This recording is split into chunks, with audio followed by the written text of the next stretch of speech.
The Word of God is alive and powerful, sharper than any two-edged sword, piercing even to the dividing asunder of the soul and spirit and of the joints and the marrow, and is a critic of the thoughts and intents of the heart. All Scripture is God-breathed and is profitable for doctrine, for reproof, for correction, for instruction in righteousness, that the man of God might be mature, thoroughly equipped unto all good works. Study to show thyself approved unto God, a workman that needeth not to be ashamed, rightly dividing the word of truth. Jeremiah 32:17 says, You have made the heavens and the earth by your great power and outstretched arm. There is nothing too hard for you. 2 Timothy 2:7-11-12. Consider what I say, and may the Lord give you understanding in all things. This is a faithful saying, for if we died with him, we shall also live with him. If we endure, we shall also reign with him. If we deny him, he also will deny us. 2 Thessalonians 1:7-12. And to give you who are troubled rest with us when the Lord Jesus is revealed from heaven with his mighty angels in flaming fire, taking vengeance on those who do not know God and on those who do not obey the gospel of our Lord Jesus Christ. These shall be punished with everlasting destruction from the presence of the Lord and from the glory of his power when he comes in that day to be glorified in his saints and to be admired among all those who believe, because our testimony among you was believed.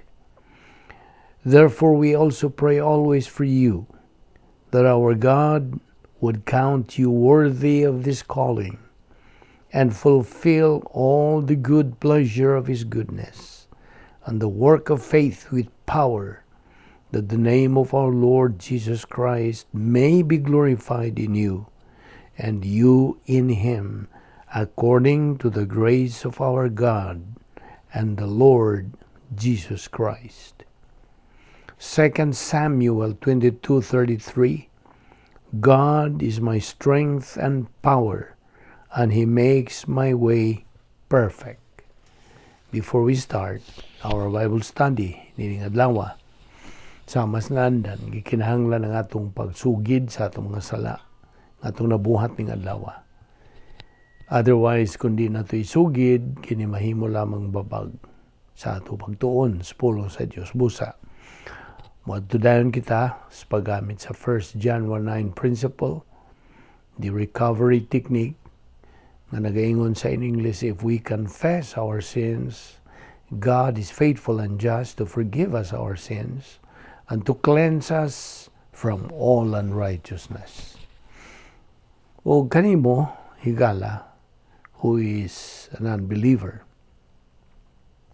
ang imong buhaton mao ang paggamit sa imong free will aron ikaw makahimos labing menungdanong desisyon. The most important decision that you can make in your entire life, the decision to believe, pagtuo kang Ginoong Jesucristo ingon nga imong manluluwas. Acts 16:31 nagaingon, believe on the Lord Jesus Christ and thou shalt be saved. Busa karon, mangandam tas tunggo kalingon, pagampot ta sa hilom. Let us pray.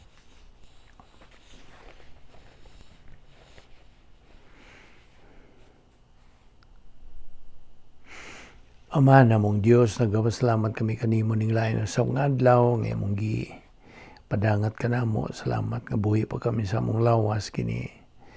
Gumikan lamang sa imong kaluoy, sa imong gugma, imong kortesiya ug sa imong grasya.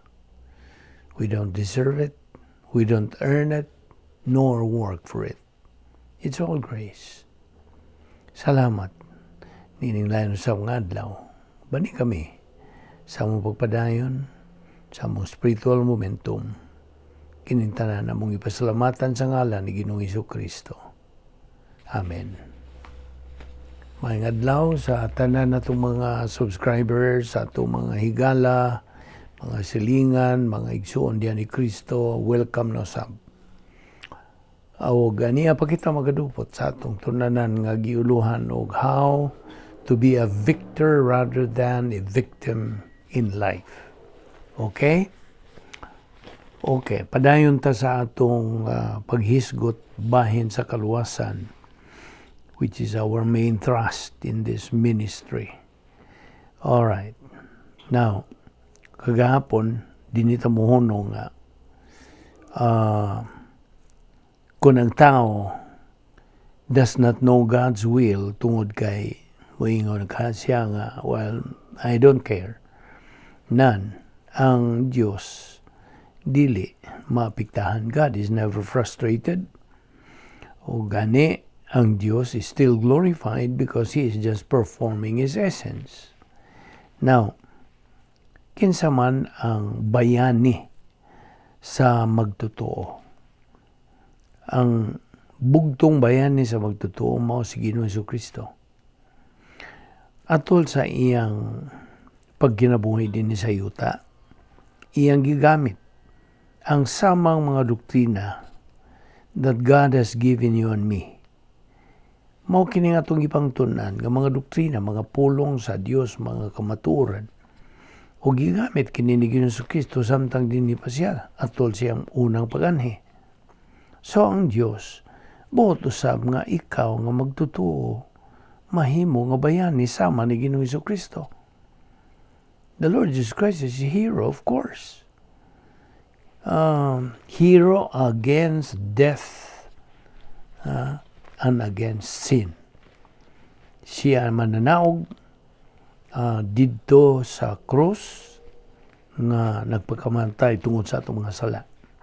So, long before you were born, paminaw, dugay pag yung panahon, una ka mutongha ni kalibutan na before you were knitted in your mother's womb.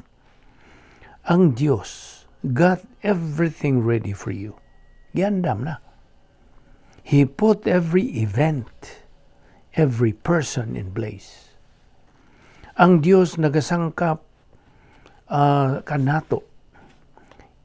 He provides all the Bible doctrine you will need sa imong pagkinabuhing Kristohanon. Dinhi nining dapit nga gidumala ni Satanas, kining kalibutan na kosmos diabolikos. So God provides all the Bible doctrine you will need, o pagkasayon niya, He makes it easy for you to get doctrine. Kini karon nga atong gipahimuslan, mga pulong sa Dios, mga doktrina ikan sa Biblia, mao na nga mo gawas gyud ang prinsipyo, no? Taud-taud na nato ning wa mahisguti ang prinsipyo na giingon, learn and live, or live and learn. Nasabtan nimo na? Learn and live, or live and learn. Bot pasabot, kat-uni, unya, kinabuhiya, or kinabuhiya, una ni mo kat-uni. Pili. You see? So, unsa man ang kabubuton sa Diyos? Of course, learn and live. May unahon na to. Kat-unan, mo niya itong ibuhat. Nagatuon kita, nagkaton sa kamaturan. Unya, mo niya itong kinabuhiyon. Rather than magkinabuhi sa tahalatan na itong mga paningkamot, magkinabuhi ta, una na itong magkatuni sa iyo. Mo niya ipagis tao. Now, okay, everything in God's plan for you, hingpit. Perfect. Basta. Kaya nga naman, He cannot forget anything. Di man makalimot ang Diyos. He cannot make a mistake. Di gyud masayop. Nung kayo masayop ang Diyos. Hingpit gud siya. Wa siya matug. He is wide awake all the time, 24/7, 365. Kaya ang Diyos hingpit. So, hingpit siya o tanan nga iyang isangkap kanimo ana. It's all available. Available for you to become a hero. Now, makaako ka ba to miss a single thing God has for you? Makaako ka ba? Well, mao man na imong gipili tingali. That's your choice. Kaya naman kay kabubuton. Nanilaing pangutanan ako nimo. Yun sa mani pagkasayod bahin sa Diyos. Diyos sa Biblia, ha? Kaya na may Diyos ng kalibutan na. Now, how well do you know the God of the Bible?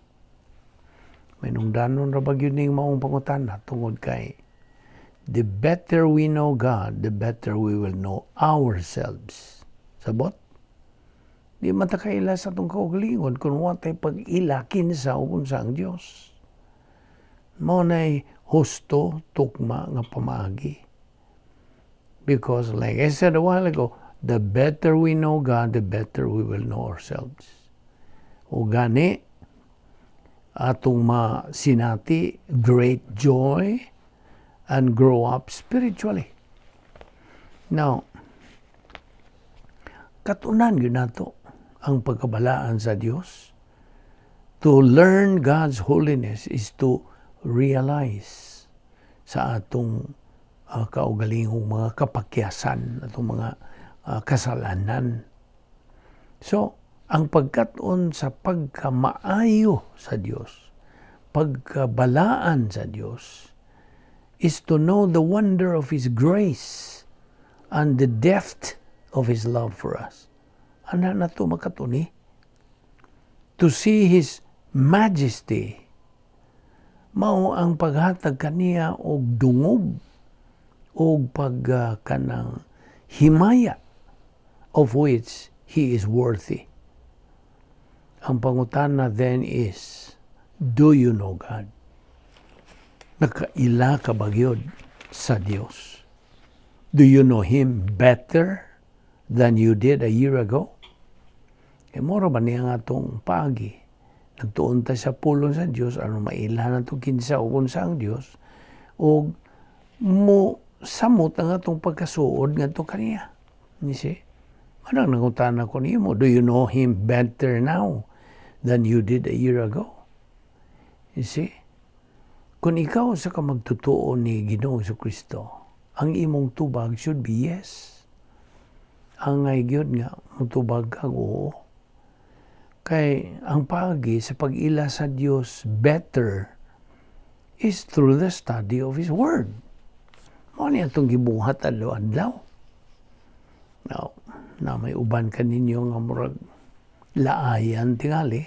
Kaya nga naman, ang kalaay, pagbatig kalaay, usa ng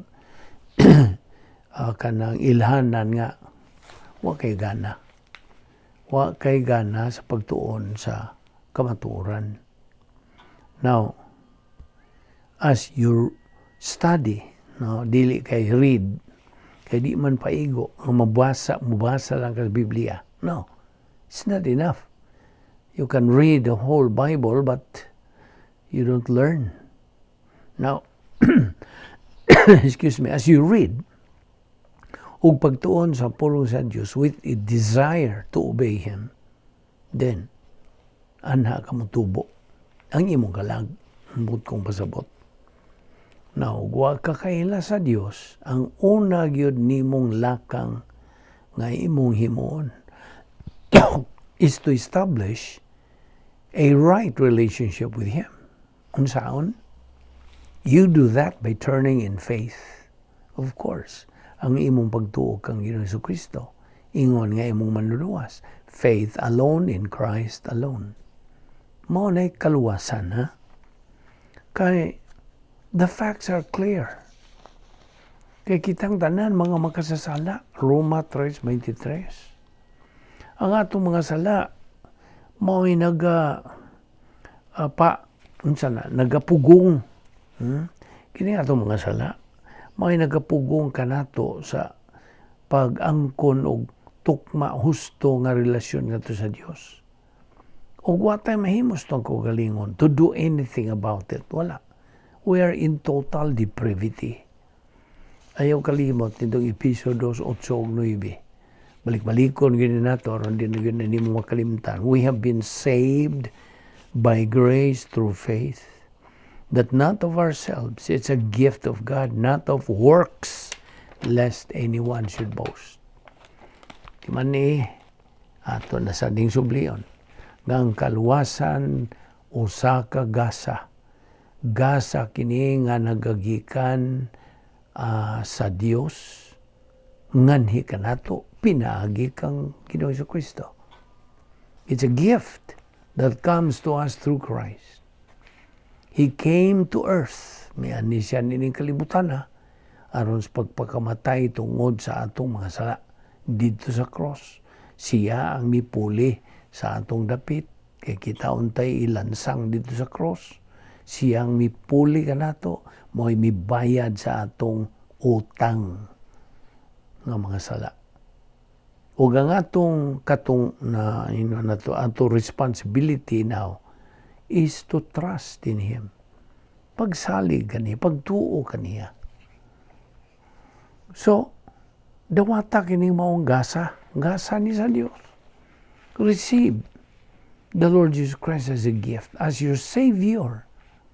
Karon, niini kayo na samtang naminaw ka niini mo, mensahe kung dili ka pa magtotoo. Wa ka pa mo tuo o mo salig kang Ginoong Kristo nga imong manluluwas.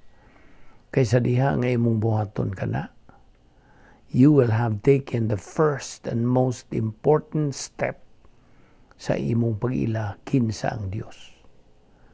Now, butang ta nga mao pay pagtikang yun nimo, pagsud nimo sa gitawag og protocol nga plano sa Dios nga atong gihulagway kini as the great adventure. We describe it as the great adventure. Kay yes, this is really a great adventure sa imong kinabuhi. Pagsud nimo sa protocol nga plano sa Dios is the best and the highest. Huwag makalupig niya na.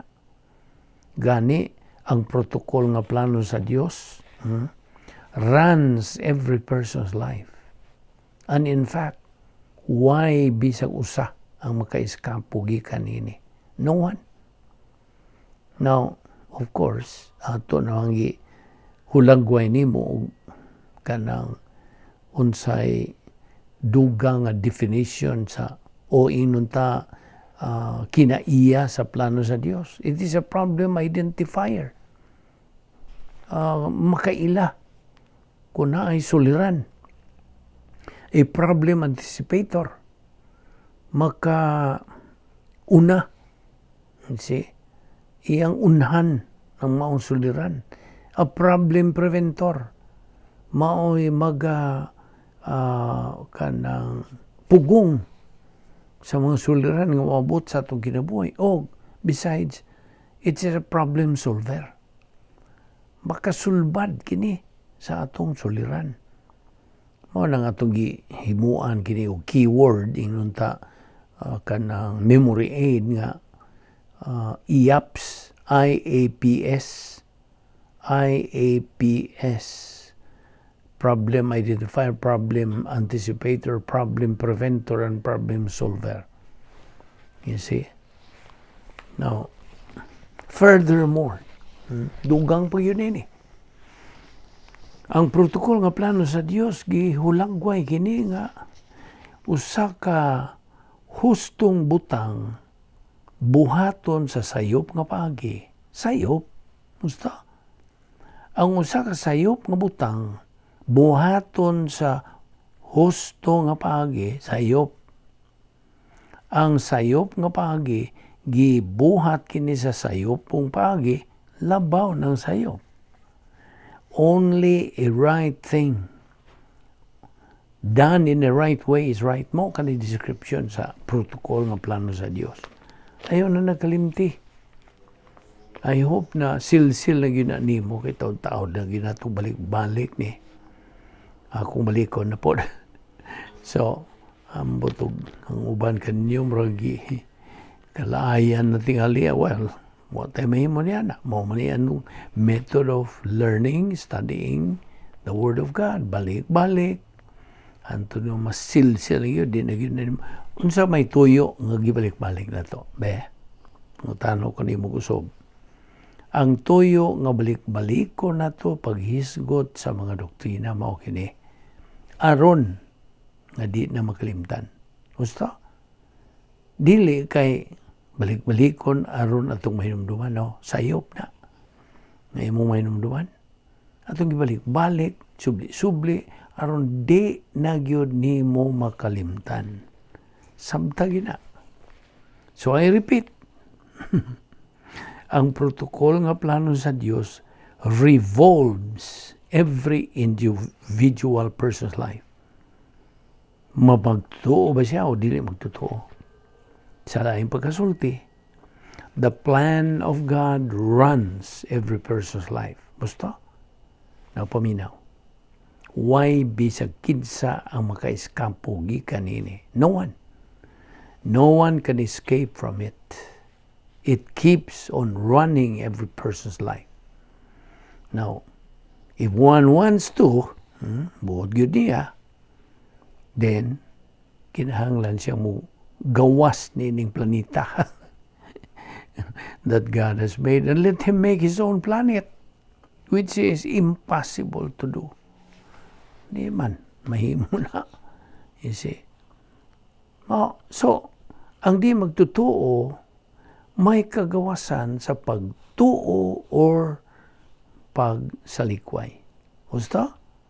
Na siya kagawasan. Lord and Savior si Ginoong Jesucristo. Kung iyang tuuhan ka na, then, ibaw ka sa resulta, luwas. Apan ang usa ka tawo nga makadungog sa mayang balita sa kaluwasan niya iyang isalikway si Ginoong Jesucristo, then mahinukman siya. O tayo mahimo, base lang nato kini sa pulong sa Dios. You see? So, a believer is free to believe, free to reject ni Ginoong Jesucristo. Just as He is also free siya nga magtutuo na. I'm talking about a believer. Just as he is free to believe or to reject the Word of God. Muna'y hinungdan nga no. Nga gipili sa Dios ang pagtuo as the only kind of human perception that can appropriate salvation and not empiricism nor rationalism. Ako na pong ibalik na. You see? Kaya ang pagtuo, as we know it, why merito? It is a non-meritorious human perception. Kaya ang empiricism o ang rationalism, meritorious man na. Faith is non-meritorious because sama sa proseso sa pagkaon lagi, any normal individual has the ability to appropriate solids and liquids. Basta? Kaya binimo, ang pagtuo God, kinahanglan must have its object. Sanglit, ang object o tumong sa pagtuo is what really counts. Sabtagi na. Ang daog ba inunta sa pagkasulti sa mga inunta sa mga iskina, mga isultihan nga. Ang daog nini mo ang imong tumong sa imong pagtuo ngadto sa tukma husto nga tumong sa kaluwasan. Ug wa may laing tukmang tumong sa kaluwasan si Ginoong Jesucristo raman. The object of faith is only the Lord Jesus Christ. Now, kung bahin na gani sa pagtubo espirituanon in spiritual growth, ang object of faith, unsa naman?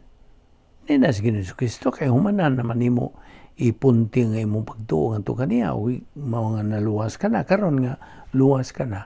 Unsa naman ang tumong sa imong pagtuo? Ang pulong sa Dios. Kasabot ka kun bahin na sa espirituwal ng pagtubo. In spiritual growth, the object of faith is the Word of God. Kini nga itong gitunan. Adlaw-adlaw. That is why. Kung bahin na gani sa pagka-espiritual sa usa ka pagtutuo, ang Biblia o ang Biblia ra gyud mao ang object of faith.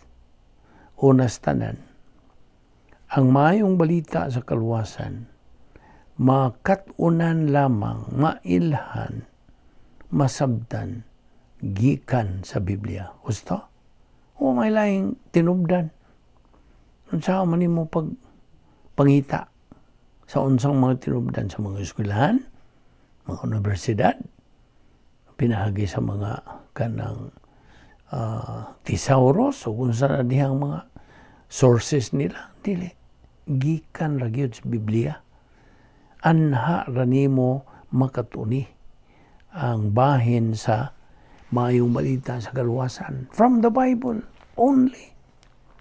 The only source of the gospel is the Bible. Kaya ang Biblia mao ang gitawag manaw canon of scriptures. The canon of scriptures is a rule. Usa ka kanang balaod nun. A standard, sumbanan, a measuring rod, sukod, sukdanan, which is God's perfect measurement. Mao kaniyang hingpit nga sukod sa Dios.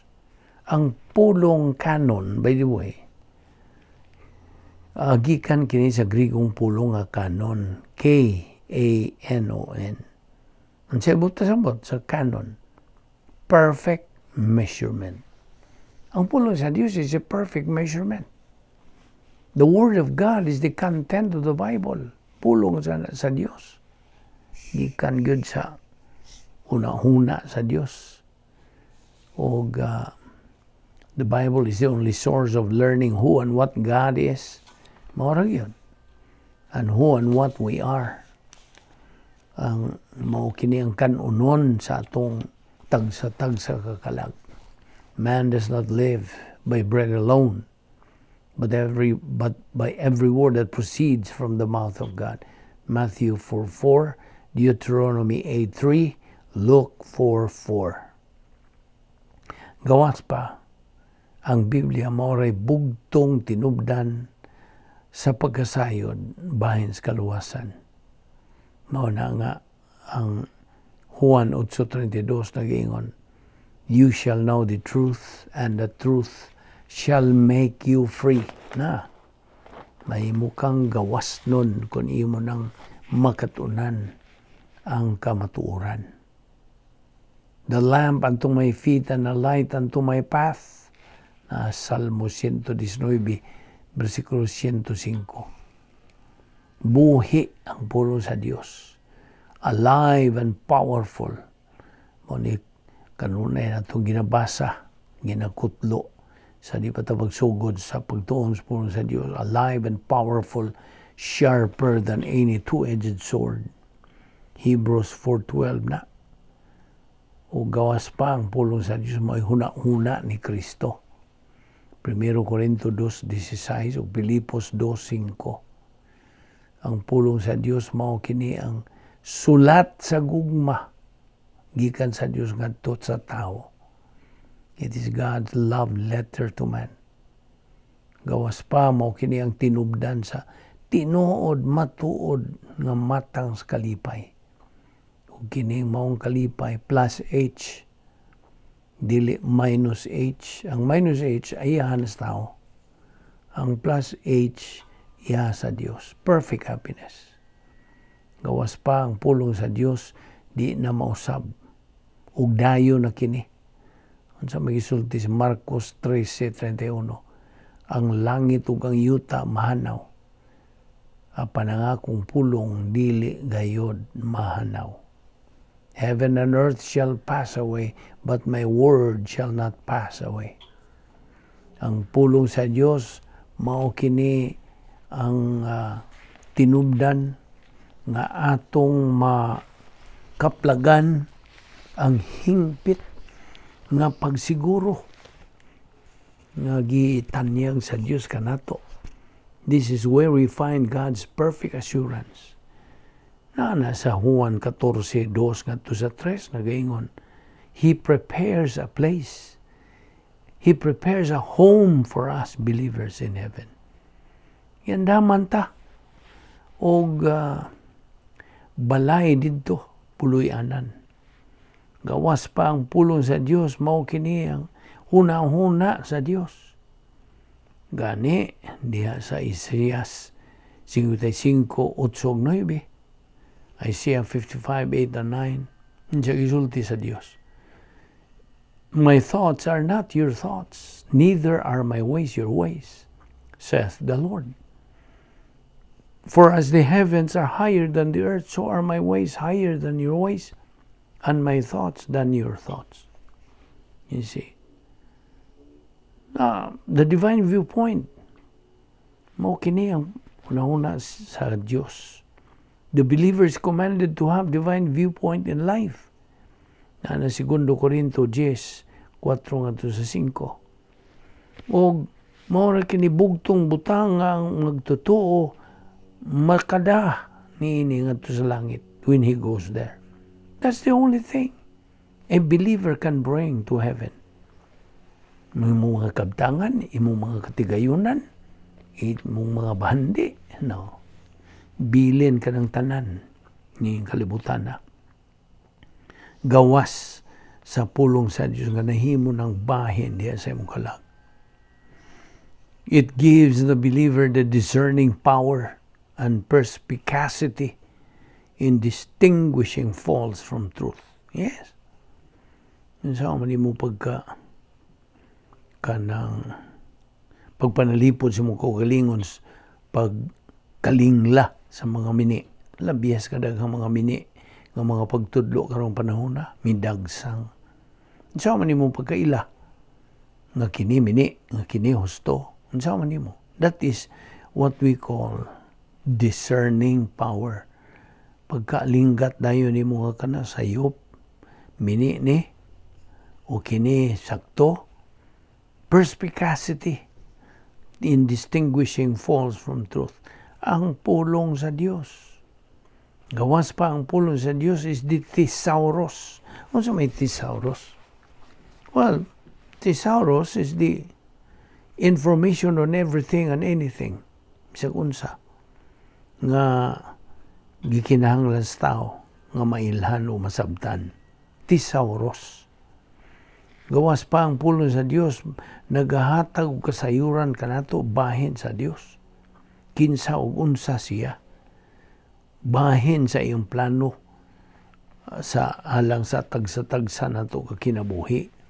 O unsaon nato sa pag-angkon og matuod nga relasyon ngadto kaniya. And how to become a winner in life. All of this na diha tanan sa pulong sa Dios. Ang pulong sa Dios mo, it contains God's inerrant, infallible word. Dili masayop. Dili mawagtang. Gawas pa, it is no respecter of person. No respecter of age, and does not return to him empty or void without accomplishing what God desires. Isaiah 55:11. Now, di habi tayo usa ka Bible scholar nga nagaingon nga the Bible is our one sure guide in an unsure world. Tinuod yun. O gani,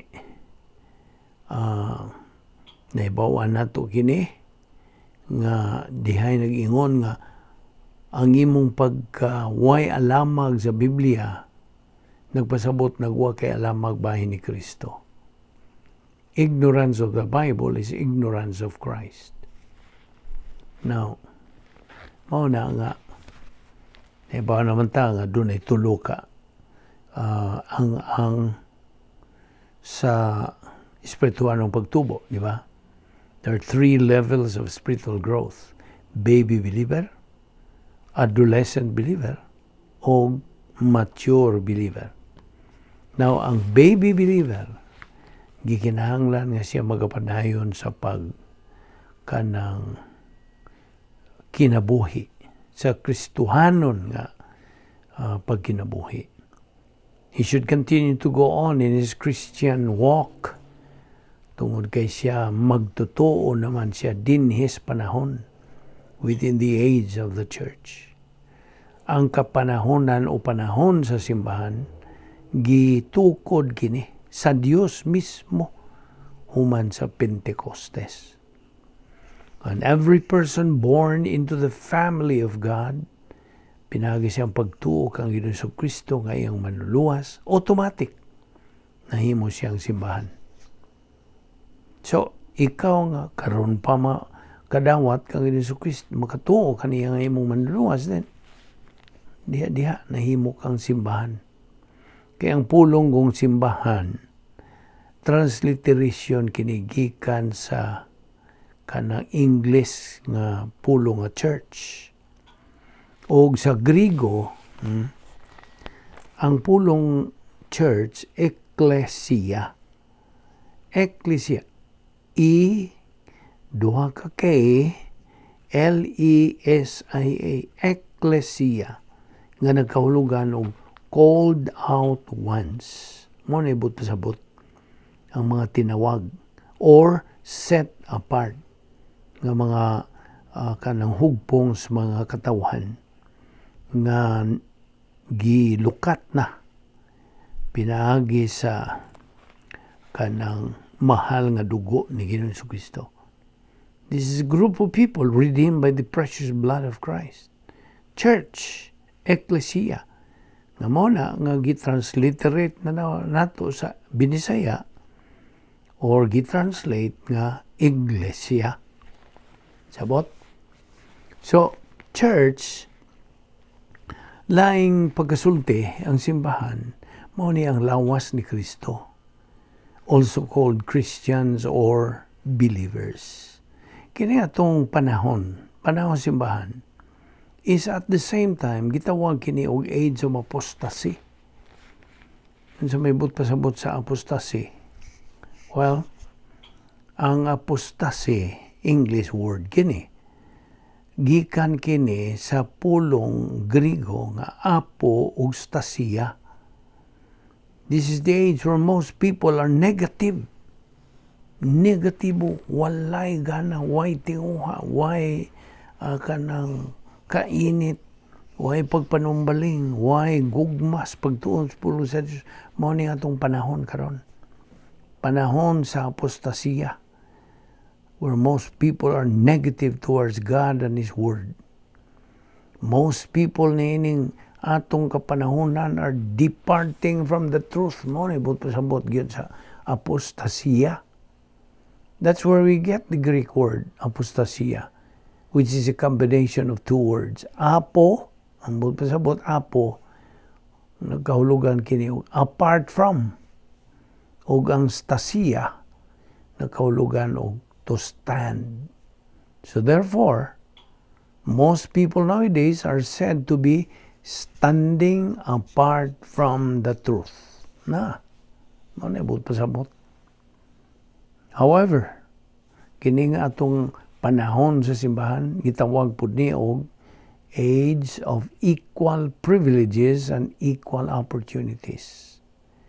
The privileges and opportunities that are available in this current age, labihan sa pagka-overwhelming due to the fact nga ang Diyos mismo mo'y nagatanyag, nagahatag, naga-provide, naga-offer the tremendous assets nga ang matag magtutuo makaangkon pinaagi sa divine system of gap. Sa maning gap, grace apparatus for perception. Kini atong gibuhat, apil na ni sa gap. You see?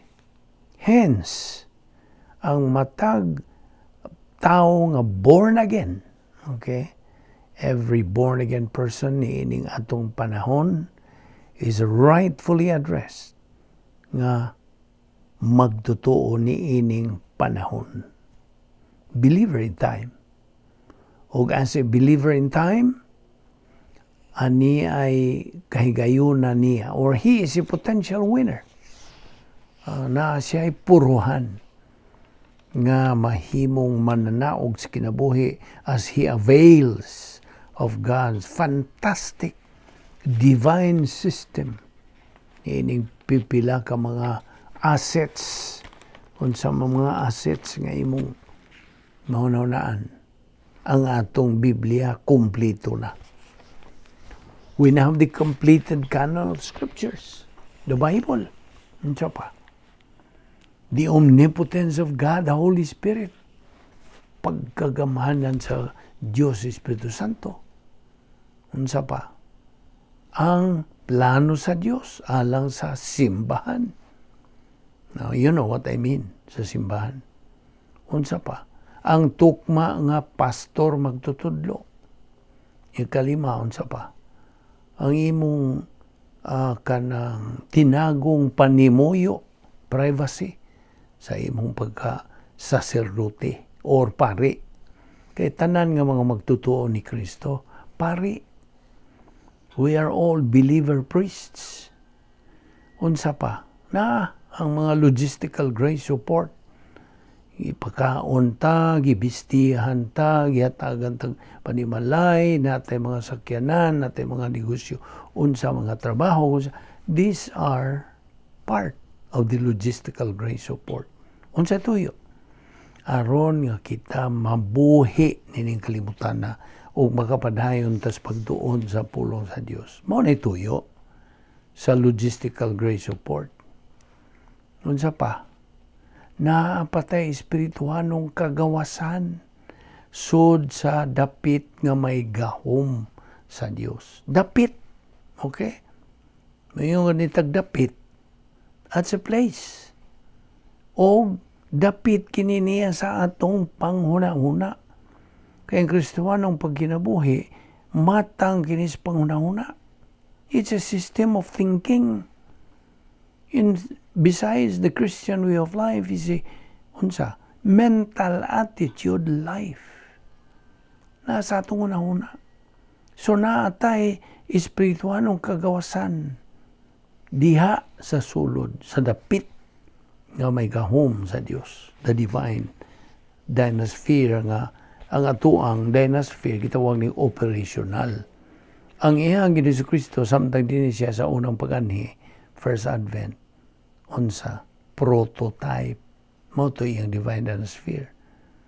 Ug kita karon naatay operational divine dinosphere. Og ato ni padayon ugma atong tukion ang bahin pagyud niining mahinungdanon kayo mga butang nga atong kapahimuslan ingon nga mga anak sa Dios. Now of course, this is part of the lesson nga how to be a victor rather than a victim in life. Kay buot sa Dios nga kita magmadinaugon, mao gini kabubuton sa Dios. Dili siya buot nga naay iyang mga anak nga mga pildiro, you see. Kaya labis kadaghan pang mga benefits, mga assets, mga inheritance gagahuwat kanatong mga magtutuo nga ibubo sa Dios kanato samtang bisan ganing niapatan ning kalibutan na nga gigamhan ni Satanas, buot sa Dios nga kita magmandinaugon o nga kita magkinabuhi pleasing to God. Kung nga kita we can enjoy life to the fullest. Mao gini tinuod nga enjoy ka to the fullest. Nga kinigon mo ra naman kuning natural na ning pagsulti nga live life to the fullest. Bisan pag mga di magtutuo makasulti man ni hanapan, wa gid sila'y alamak unsay buti pasabot sa lawom yung ipasabot niya ng living life to the fullest. Na mao kini nga tong gitun-an dinhi So kung ikaw na kainit sa pagtubo espirituhanon sa imong espirituhanon nga kinabuhi, then giawhag ka, giagda ka, gidapit ka sa pagpakiuban dini nga tong adlaw-adlaw nga pagtuon, kat-on, pagtuo, paggamit sa pulong sa Dios. This is one way that God is providing believers nga maka-kat-on o mahimong mananaog sa kinabuhi. Magampo ta. Amahan namong Diyos, salamat. Ining lain na sa mga adlaw nga imong gipadangat ka namo. Dili kami takos, panikaw mo tinumanon magayod sa imong mga saad. Dada kami pagbalik ugma dinhi aron kami makapadayon sa among spiritual momentum. Kining tanan namong ipasalamatan sa ngalan ni Ginoong Hesukristo. Amen.